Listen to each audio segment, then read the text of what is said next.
Hawa watu wengine hawana mpango, musipoteze na we cannot hand over to people hawana mpango. Ati mpango yao Ruto must go. Sasa Ruto must go itakusaidia na nini? He who controls the sword often controls the story. This is a famous quote from one of the scholars. I'll quote his name one day. Good morning and welcome to another episode of Dark Files. My name is MVP. Today, we're asking a very simple question. Why is President William Ruto shaking up the military? Right now, just months after one of the most intense national protests we've seen since 2007, and 2 years before the next general election. Let's be honest, these changes aren't just routine. This is chess, and if you're not paying attention to the board, you're already losing it. Last week, President William Ruto made several significant changes in the military hierarchy. Some senior officers have been recalled, others reshuffled, and a few quietly shown the door. These are not your regular end-of-term retirement. They are precise, timed, and aimed at one thing: control.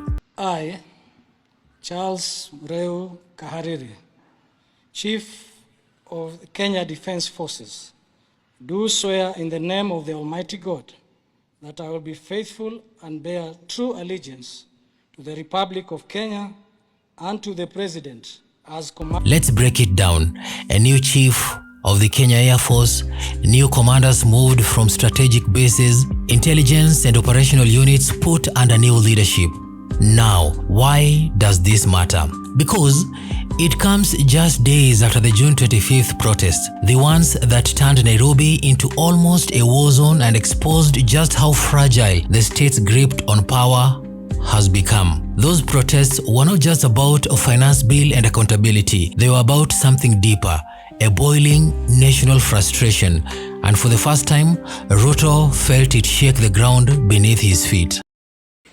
I have said, you cannot replace a plan that is working that you don't like with no plan.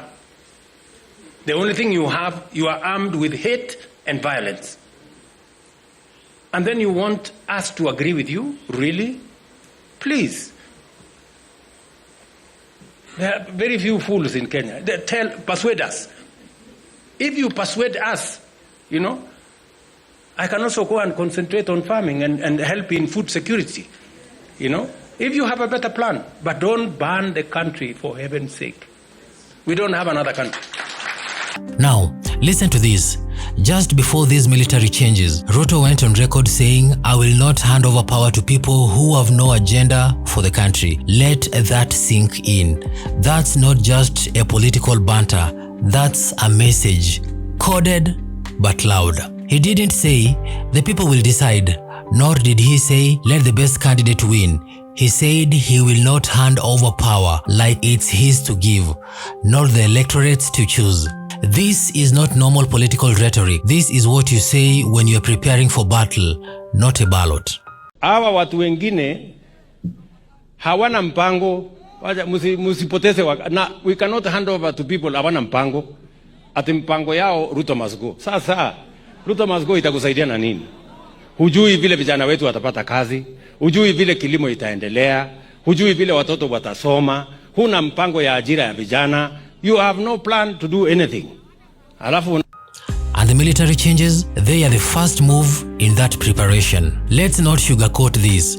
Across the streets, campuses, social media, and even in churches, one chant is getting louder: Ruto must go. It's coming from Gen Z, from opposition circles, from their political middle class, even from parts of the Mount Kenya that once stood firmly behind him during the 2022 general election. So, now you have it. A president who feels cornered, a nation shouting for change, and a military being quietly rearranged. You see where this is going?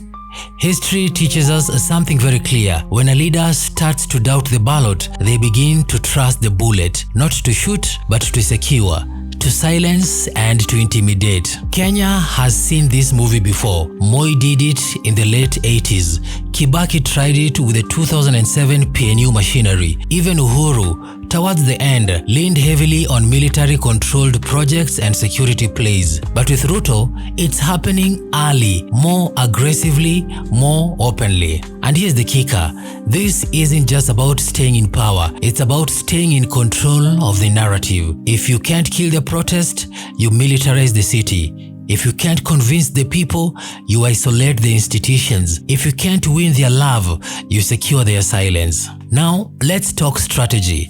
2027 is still 2 years away, but in politics, 2 years is nothing. With the kind of backlash Ruto is facing right now, he knows he may not get a second chance to recover the narrative. By reshuffling the military, he ensures loyalty in key operations. He controls the national response in case of civil unrest, and most importantly, he sends a message to those plotting his downfall. I'm watching. But here's the danger. If a leader starts preparing the military before they must have chosen a new path, then democracy isn't just under threat, it's already bleeding. We will protect our economy, defend our democracy, and secure the livelihoods of all Kenyans. It is the responsibility that is on my shoulders now, and I want to assure this nation I will do the best that I can to protect everybody and to protect everybody's business, because it is the responsibility that I have at the moment. This isn't paranoia, this is politics, raw and unfiltered. Ruto has read the writing on the wall. He knows the youth have turned. He sees the discontent, and just like any other leader who feels the tides turning, he's tightening the circle. But let me say this, no amount of soldiers can stop a people whose minds have already been made up. No reshuffle can cancel out the voice of a generation that has found the courage. So, while the president may change the generals, the bigger war is not in the barracks, it's in the hearts of Kenyans. So, the next time you see a soldier on the street or hear about a general being moved, don't just scroll past. Ask yourself, what are they preparing for? Because in Kenya, every move has a meaning. And this one might just be the clearest warning yet. Until next time, stay awake, stay alert, and never stop asking questions. You've been listening to The Dark Files. I'm your host, MVP. Until next time, adios. Hawa watu wengine hawana mpango, musipoteze na we cannot hand over to people hawana mpango. Ati mpango yao Ruto must go. Sasa Ruto must go itakusaidia na nini? Hujui vile vijana wetu watapata kazi, hujui vile kilimo itaendelea, hujui vile watoto watasoma, huna mpango ya ajira ya vijana, you have no plan to do anything. Alafu ni mtakubali hii story yao watu ambao hawana mpango yoyote. Ati kazi yao kubwa ni ukabila, shares, sijui ya nani, sijui chuki, sijui kisirani. Hata mwangalia wakiongea, wanaongea na kisirani mingi sana.